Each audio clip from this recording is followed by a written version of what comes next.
வணக்கம் நண்பர்களே. இன்றைக்கி விஜய் டைரி ஃபார்மில் பார்க்கக்கூடிய பதிவு வந்து பார்த்திங்கன்னா, இன்றைக்கி அழகான ஒரு ஹெச்எஃப் மாடு வந்து பார்த்திங்கன்னா வள்ளியூருக்கு போயிருக்குங்க. இந்த மாடு வந்து பார்த்திங்கன்னா கிட்டத்தட்ட ஒரு 15 to 20 நாள் வளர்ப்பில் இருக்குது. ஆனால் அண்ணனுக்கு வந்து பார்த்திங்கன்னா இந்த மாடு பிடிச்சிருந்தது. அம்மா தான் அந்த மாட்டை வளர்க்குறாங்களாம். அதனால் வந்து பார்த்திங்கன்னா அம்மாவுக்கு வந்து நல்ல குணமாக இருக்கணும் அப்படின்னு சொல்லி கேட்டிருந்தாங்க. அதனால் அவங்களுக்கு வந்து நல்ல குணமான மாடாக வந்து பார்த்திங்கன்னா இந்த மாடு வந்து அமைஞ்சிருக்கு. ஸோ அதனால் அந்த மாட்டை வந்து அவங்க கொண்டு போயிருக்காங்க. பார்த்திங்கன்னா, அவங்க வந்து சொன்ன விஷயம் என்னென்னா பார்த்திங்கன்னா, கொஞ்சம் லேடீஸ் வந்து கறக்கணும். அதேமாதிரி பார்த்திங்கன்னா வந்துங்க தீவன முறைகளுக்கும் நல்லா இருக்கணும், வெயிலும் தாங்கணும். அப்படிங்கக்கூடிய விஷயத்துக்கு ஒரு சூப்பரான மாடுங்க. சரி, அந்த மாடை பற்றி டீட்டெயிலாக வந்து என்னென்ன மாதிரி தீவனங்கள் கொடுக்கணுங்கிற விஷயத்த வந்து சொல்லுவோம்.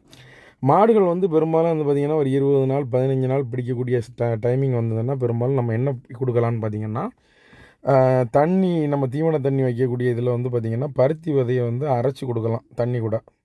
இல்லைன்னா சப்போஸ் வந்து நீங்கள் வந்து அந்த தண்ணி கூட வந்து பருத்தி விதை வைக்க முடியாத சூழ்நிலை இருந்ததுன்னா, கடலை புண்ணாக்கு அப்புறம் பார்த்திங்கன்னா எள்ளு புண்ணாக்கு வந்து நம்ம தண்ணியில் வந்து தாராளமாக கொடுக்கலாம். எள்ளு புண்ணாக்கு வந்து பார்த்திங்கன்னா நம்ம சைடில் கண்டு போட்டுருமோன்னு பயப்படுவாங்க, அப்படி கிடையாது.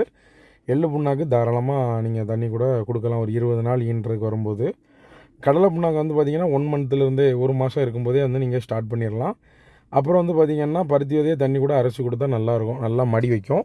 அதுமாதிரி பார்த்திங்கன்னா பெரும்பாலும் வந்து பார்த்திங்கன்னா இன்றைக்கி சாயங்காலம் ஒரு 6 மணிக்கு நனைய வைக்கிறத பருத்தி விதையை நாளைக்கு காலையில் வந்து வடிகட்டிட்டு அதுக்கு பிறகு நாளைக்கு நைட்டுக்கு அது கூட கடலை புண்ணாக்கு வந்து ஒரு 1/4 கிலோலேருந்து ஒரு 400 கிராமாக சேர்த்து பிணைஞ்சி வச்சுட்டு அதை வந்து அந்த மாடுகள் சாப்பிட்ட பிறகு நம்ம முன்னாடி வந்து பார்த்திங்கன்னா நம்ம வந்து வைக்கலும் போடக்கூடாது, புல்லும் போடக்கூடாது. அந்த பருத்தியதே திரும்ப வாய்க்கு எடுத்து மாடுகள் விடிய விடிய அசை போடணும். போட்டால் வந்து பார்த்திங்கன்னா மாடுகள் நல்லா ஹெல்த்தாக இருக்கும், நல்லா மடியும் வைக்கும்.